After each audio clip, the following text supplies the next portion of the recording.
Hello YouTube, welcome back to the Card Combo Show with me, Chuck Billy, where we look at the weird and wonderful card combinations in the Final Fantasy TCG, and this week I'm looking at the much maligned Final Fantasy 15. It doesn't matter where you stand on it, it took a long time to come out, and had a lot of offshoots and spin-offs as well, so yeah, some people were kind of divided on that, but ultimately I like the game. I haven't played, I think I've played like literally launch, and I haven't played any of like the Windows edition or the Royal edition, whatever the hell it's called, but I enjoyed it. Anyway, this week I'm going to be looking at Nyx from Opus 15, Ardyn from Opus 14, Gentiana from Opus 11, Cid Sophiar from Opus 15, and finally Lunafreya from Opus 15. Also 15 cards in Opus 15. I wonder why. Right, first up we have Nyx, a 3CP 7k lightning board. With the text, remove one job Kingsglaive in the break zone from the game. Until the end of the turn, Nyx gains plus 1000 power per strike, and Nyx cannot be chosen by opponent's abilities. You can remove 5 job Kingsglaive from the break zone from the game, search for one category 15 forward of cost 5 or less, and play it onto the field. So he has quite a good protection, and also just pretty decent actual searchability, and it plays onto the field. But what is just removing stuff from the break zone as well, that's decent. And a lot of the Kingsglaives obviously have put into the break zone effects, so it's quite easy to get them there. And moreover, there isn't some recursion using things like dude whose name I've forgotten, the neckbeard. Not the best way to describe him. But yeah, there's still some pretty decent ways to be able to just get stuff in there, and it doesn't need to come back really, so just get rid of it when you can. So, Ignis. Being able to get rid of 5 from the break zone to then play Ignis onto the field is really good because it gives all your category 15 forwards plus 1000 and Brave. So Nyx becomes an 8k Brave, and that's not to mention any other 15 forwards you have as well. If you're running Ignis, chances are you're probably running characters like Gladio and Noctis as well. I mean, you want to be running Noctis because of the fact that Ignis obviously searches him, but still, it means that all your Kingsglaive, who are already pretty decent and quite hard to get rid of, become a bit stronger and a bit more imposing, and also works on the new Regis as well. Next we've got Ardyn. So again, you can bring him from your break zone, so you can do this actually on your opponent's turn as well. That's one of the reasons I think Nyx is really cool, because you can play a category 15 forward of cost 5 or less from your deck on your opponent's turn. So you could bring out something like Ardyn when your opponent goes to their attack phase, play him onto the field, make so their forward can't attack, and then in the following turn cannot block either. And if, say, your opponent has 2 forwards, they attack with one, you bring Ardyn to the field, you block with Ardyn, and then you also make so the other forward can't attack or block, and hopefully you kill that forward, therefore your opponent now has no blockers for their following turn. Libertus, that's the dude I was talking about. Yeah, so being able to just remove 5 from the break zone to bring Libertus onto the field to then get back something you might need is really useful. But again, on your opponent's turn, let's say you need a couple of backups open, you can use Libertus, bring Libertus onto the field and grab a Nyx from your break zone to then reactivate 2 backups, which you could then use in conjunction with something else like Cast a Summon, or just use a backup ability on your opponent's turn, which is, it might surprise them. Because Libertus definitely isn't the first card that some people might think of when you're using Nyx's ability. Obviously, you need to make sure that there's a Nyx in the break zone for you to be able to use that, so don't remove any Nyxes using Nyx's effect. But yeah, still quite fun, and also presents them with another blocker as well. Regis. So let's say on your opponent's turn you have 3 forwards or something like that. You block with them, they go into the break zone. At the end of their turn, you then use Regis, bring them back in, they come back onto the field. And because it's your opponent's turn, it means that on your following turn, those forwards will be able to attack. Not to mention the fact that you could still use this alongside the cards like Tread, where you can just put them into the break zone to have an effect. And then, yeah, bring the Regis in to bring them back in for the following turn. Ravis, a great card. So again, your opponent goes to attack phase, you bring in Ravis, that forward now loses 5,000 power, you can block with him. If Ravis still dies, you can then minus 5k, another thing as well. Super, super good. Aranea. So it doesn't have to be just 5 cost forwards, it can be less, and bringing in Aranea to then bring in another 2 cost lightning forward from your break zone as well could be super strong. So you bring in something like Glauca, then it's going to be excellent. So yeah, go. Why not just search 2 5-cost forwards from your break zone, from your deck, sorry. I mean, Go-Go's in Ice, and there's a little bit of 15 support in Ice, but not a huge amount, not really that works with a Kingsglaive deck. But, that could be an interesting kind of sub-archetype. And yeah, just having Go-Go in the deck, I mean, you don't even really have to have Ice in your deck, just have Go-Go in the deck and force a way for him to get played into the field.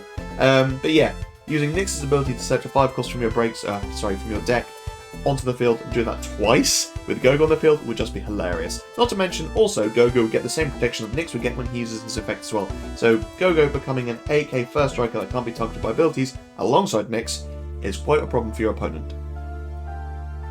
Glauca, yeah, so, I mean, it depends really how you want to look at it, but if you've got loads of Kingslave in your break zone that you're not going to retrieve, using Glauca, or just getting rid of them to bring in Glauca onto the field to then potentially play, 2 or 3 forwards on your turn, and they're all reduced by 1 CP, actually getting rid of those cards from the break zone was super efficient because of the fact that you obviously have to wait out, and maybe you do this on your opponent's turn again, and you want to be careful because you don't want to give them priority again to then just break Glauca, but still, it means that ultimately you will have Glauca on the field, and say you've got 2 forwards that would have cost you 4, now they've cost you 3, and all it costs those 2 CP you've saved, all it cost you was the 5 from your break zone. IMO, this is kind of amusing, but let's say your opponent chooses one of your forwards with their abilities, and IMO's text is, put IMO to the break zone, choose one auto ability or action ability that only has 1 target. You may choose another target instead. So you obviously need to be careful because of the fact that the ability has to only have 1 target, which is fairly limiting in itself. Let's say your opponent attacks with Vraska's Final Aeon and tries to steal 10k to Regis, maybe. What you can do is use IMO to change the target from Regis to Nyx. You let IMO resolve, but before Vraska's Final Aeon resolves, and it's also worth noting that because you're not targeting Vraska's Final Aeon, but his ability, he won't have that reactive effect of then dealing 10k to something else. Yeah, so you let IMO resolve, but before Vraska's Final Aeon resolves, you then use Nyx's ability to make it so that he cannot be chosen by your opponent's abilities. That then means that that ability will fizzle. So that's just a hilarious way of just making sure that you're protecting another forward, but also protecting the forward that you're still targeting with as well. And it doesn't have to be just Nyx you do this with, you can do it with any forward that can then just give itself ability protection. So the Opus 14 Rosa, for example. But yeah, just quite funny. Right, Ardyn, a 2 CP 7k Earth Fire forward. When Ardyn enters the field, select one of the 2 following actions until the end of the turn. All the forwards you control gain plus 1,000 on first strike, and choose one forward until the end of the turn against plus 3,000 power and brave.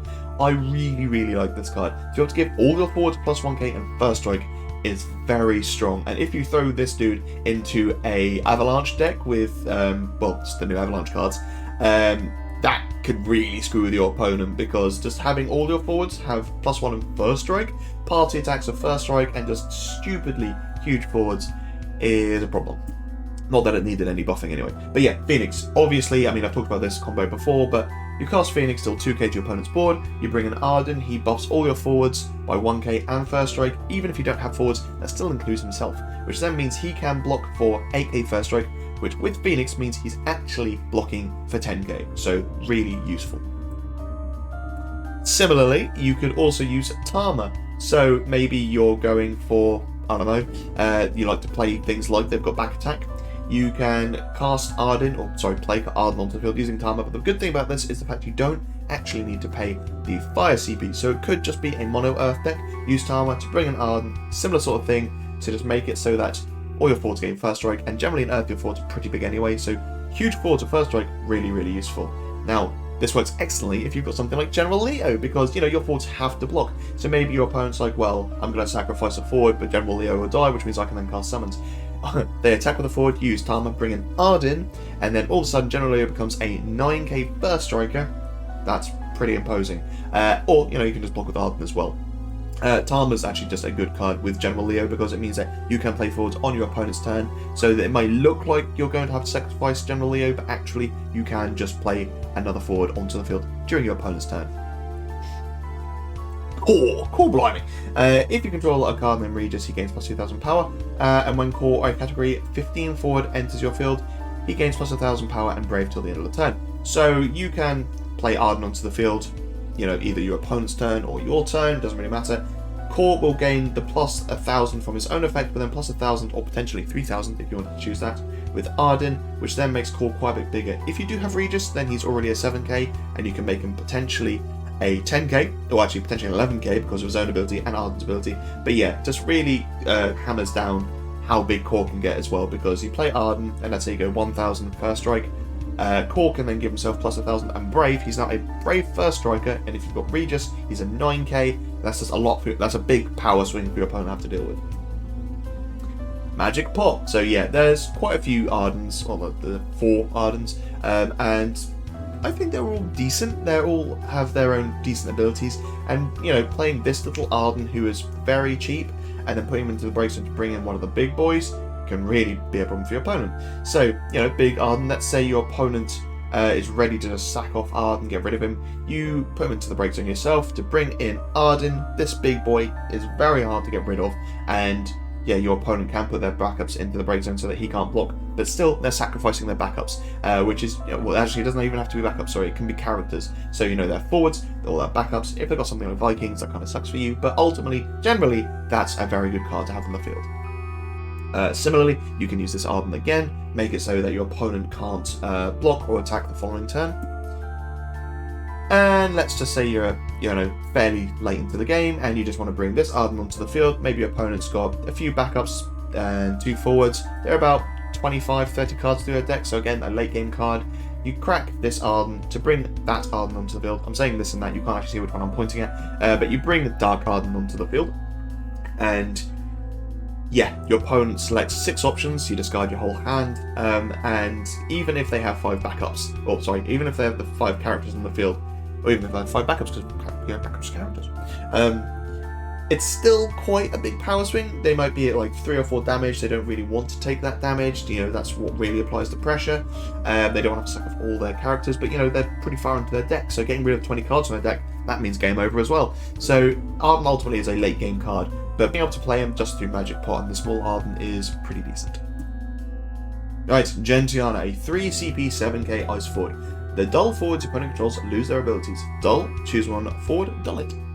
So I really, really like Gentiana. I think she's, like, any card that can make other cards lose their abilities is just really strong. And it doesn't have a blanket effect as well, so it only affects your opponents, but anything that's dull loses its abilities. So some cards where they gain abilities when they're dull, or when they're attacking, or when they deal damage but they've attacked so they're dull, you know, it just really screws with that sort of archetype. So Go-Go, ultimately you can dull Gentiana to dull something out, loses abilities. With Go-Go on the field, which thankfully is our element, you can dull something else out, and you know, then that loses abilities as well.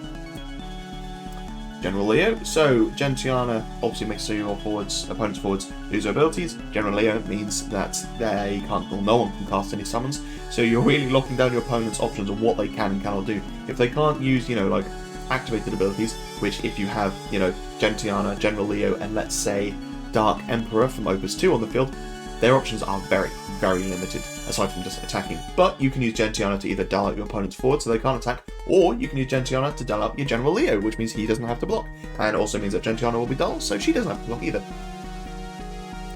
Hope. Yep, so you dull something with Gentiana, it then becomes frozen, and that's also really good because that means it's lost its abilities for 2 turns. Garland. Yeah, so I just really, really love Garland, but your opponent has to choose something, and with Gentiana on the field, they are probably always going to choose their backups, because if they have to dull something at the beginning of their main phase, and Gentiana's there, like, well, this forward, unless they've got forwards that don't really have any good abilities, but then kind of what's the point of playing them? Yeah, having these 2 on the field basically forces your opponent to have to say, well, I'm going to have to sack my backup then. And then you can obviously, on your turn, start freezing them as well, which means that ultimately you can really start to lock down your opponent's board. Garland used to get a lot of play back in the day, he doesn't so much anymore, but I still think he's a fantastic card. And if you're building a tax deck, then Garland's excellent. And tax revolves mostly around your opponent having to dull things and pay for things. And having Gentiana there as well, meaning that ultimately all they've got is dull things and they can't use their abilities, or they've lost their abilities, pretty good. Luge, so let's make Gentiana a 9k Brave, shall we? So you can attack with her, then dull, and dull something else out of the way. It just means basically giving Gentiana Brave to be able to attack and then dull is super useful, because, you know, you don't have to attack and then dull, you could attack through and your opponent doesn't have any blockers, and then on your opponent's turn you can then still dull Gentiana even though you got to attack. And also gives Gentiana a bit more survivability as well. Making her a 9k means she's a little bit harder to kill. Une. I love this card. Never gets played, and it's fairly obvious why, but I still love it. So yeah, you play Une onto the field. Both Une and the forward she targets have to remain dull whilst Une is there. Actually, no, Une doesn't have to remain dull at all. It just means that they won't reactivate on the active phase. But ultimately, you could reactivate Une if you want to and attack.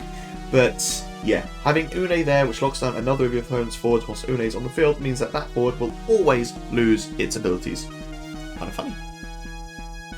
Zeramus. At the end of your opponent's turns, dull all the forwards opponent controls. I don't know how many times I've been screwed by this effect and seen people screwed by this effect because everyone forgets that it's there.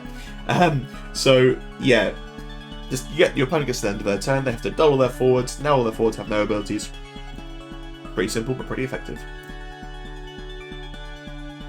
Right, Cid Sophiar. So a dull and earth. Choose one forward and one other forward. Until the end of the turn, the former loses haste, first strike, and brave. Then the latter gains all the abilities lost by the previous effect until the end of the turn. Why is this card good? Because you can choose your own forwards twice.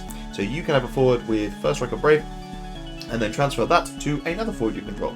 So, Feral Chaos, because he has all three. Yeah, haste, first strike, brave isn't a great card because when he attacks or blocks, you have to put something into the break zone, which kind of sucks. But it doesn't matter because you don't have to block with him because you can use Cid Sophiar to transfer his abilities from Feral Chaos to another forward. And also works nicely with Go-Go because Feral Chaos, when he's put into the break zone, ultimately Go-Go then gains all his abilities as well, and again Cid Sophiar can then transfer them from Go-Go to something else.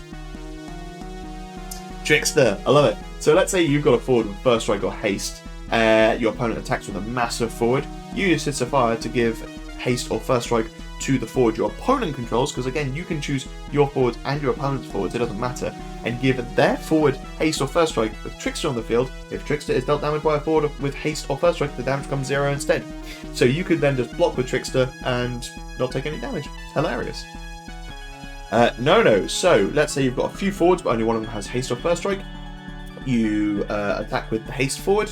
You get to then use Cid Sophiar to give haste to another forward, use No, reactivate Cid Sophiar, use Cid Sophiar then to give haste to the third forward, and just rinse and repeat with how many forwards you have. Having No and Cid Sophiar, obviously you still need to pay the earth for Cid, so you need to make sure you've got enough for that, but ultimately it's just a hilarious combo, which means that you can keep transferring haste, first strike or brave between all the forwards so long as you keep on reactivating using No. Lady Lilith. So she's probably one of the best ways to give a forward haste. I mean, I say best ways. She is ultimately a forward, which means you have to pay the 2 for her. But if you've got a few crystals and you just want to go ham and just have all these forwards just rinse your opponent, then all you've got to do is pay a crystal, no dulling or anything like that, which means that you can then use Lady Lilith to give haste to another forward, and then use Cid Sophiar to then keep transferring it between your forwards. And again, Go-Go. So let's say you've got Lady Lilith and Go-Go, and then 2 other forwards on the field. Use Lady Lilith to give Go-Go haste. Go-Go can then give Lady Lilith haste, and then you can use Cid Sophiar to then transfer that between, any of the forwards. Yang. So when Yang enters the field, you may play. Sorry, don't care about that. It's Yang gains the Job Monk forwards and wow, can't speak. Basically, at damage 3, all the Monk forwards you control gain Brave. And what's good about this is because you might have like 3 monks on the field and then one card that isn't a monk. You can use Cid Sophiar to transfer that brave from one of the forwards it does to another forward. So maybe you're not going to attack with all your monks, you want to attack with something else, you can transfer that and give it to that forward. Right, Lunafreya, a 1 CP 7k water forward with the text, if you don't control a card that knocks us forward, Lunafreya cannot tap or block. When Lunafreya enters the field, choose one category 15 forward other than Lunafreya as you control, as long as Lunafreya is on the field against plus 2000 power, and this forward cannot be chosen by your opponent's summons or abilities. So to pay 1 CP just to give that added protection to a forward is pretty decent if you ask me. So, using Lunafreya on Glorka I think is actually really useful because Glorka is a very efficient card, and if you're running a lot of lightning, it means that you can really reduce the cost of your forwards, and again with Kingslaves, their forwards the cost of those forwards can be reduced again by something like Regis, so it becomes very, very efficient. But also, just giving Glorka plus 2000 power and a bit of protection, it just means that he's a bit more of a force to be reckoned with. He can potentially attack and, play Lunafreya onto the field at the same time. He actually becomes an 8k, or he could become an 8k, because you can increase his own power by 1 with his own ability. But yeah, just giving Glorka that bit of protection so that he isn't immediately nuked off the face of the earth, and you can get a lot more efficient out that way. Gentiana, again, making it so that Gentiana is quite hard to get rid of as well. So it's funny because Lunafreya basically is a case of your opponent has to take one additional step to kill the four they initially wanted to kill. So you play Lunafreya, now your opponent has to kill Lunafreya before they can kill the thing they wanted to kill. And there's plenty of ways to protect Lunafreya as well, using whatever, but yeah, giving Gentiana the ability to be protected from all these different things, whilst making it so your opponent's forwards lose their abilities, is quite awkward for your opponent to have to deal with. Right, Aranea. So she has First Strike, and she also have a hair in my mouth. Sorry. So she has First Strike, also gains plus 1,000 for every forward you control.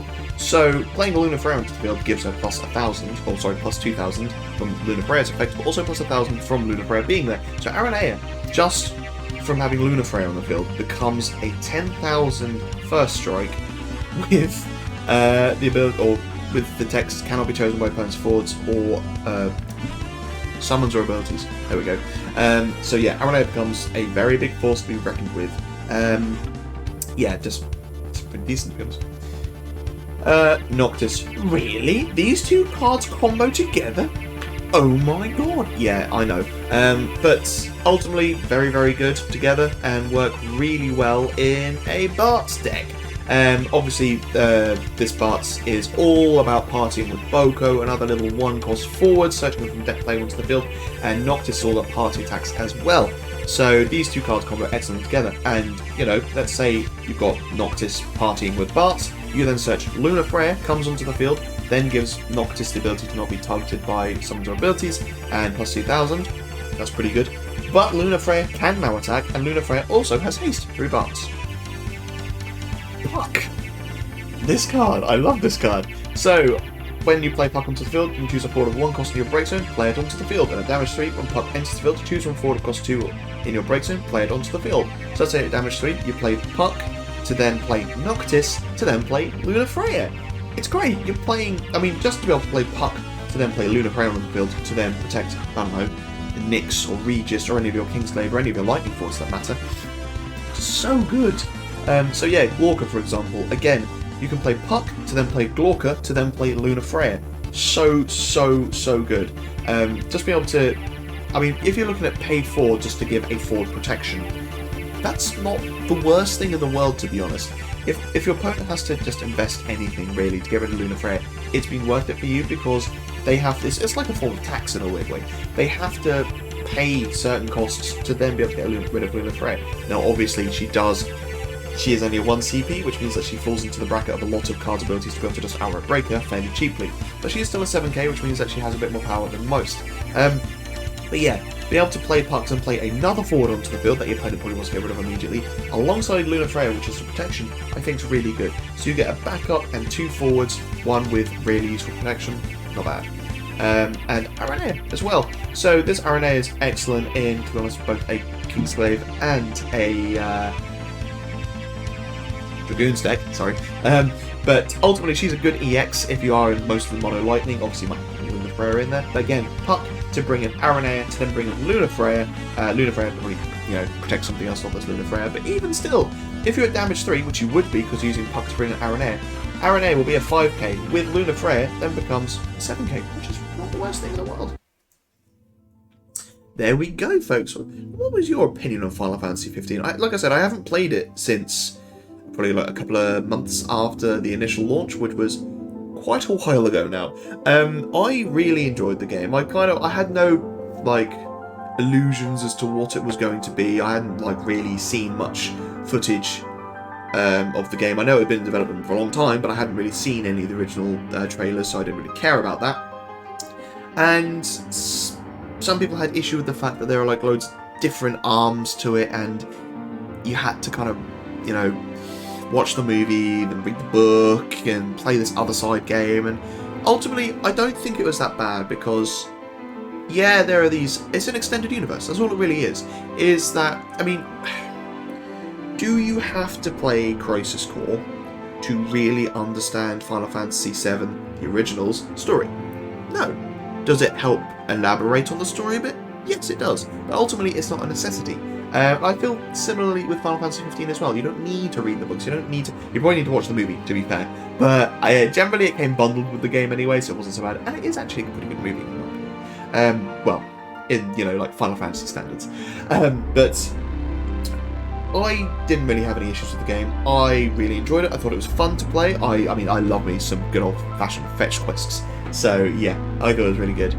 Story was fine. It wasn't anything to write home about, but ultimately it wasn't the worst like if you compare like someone like me that's played all the Final Fantasies and you compare the story of that to something like, I don't know, 3, which is, well, maybe 2, but I'd say 3 is probably like the most lacking in story. And yes, I'm saying 3 has a worse story than 1 because I love Final Fantasy 1.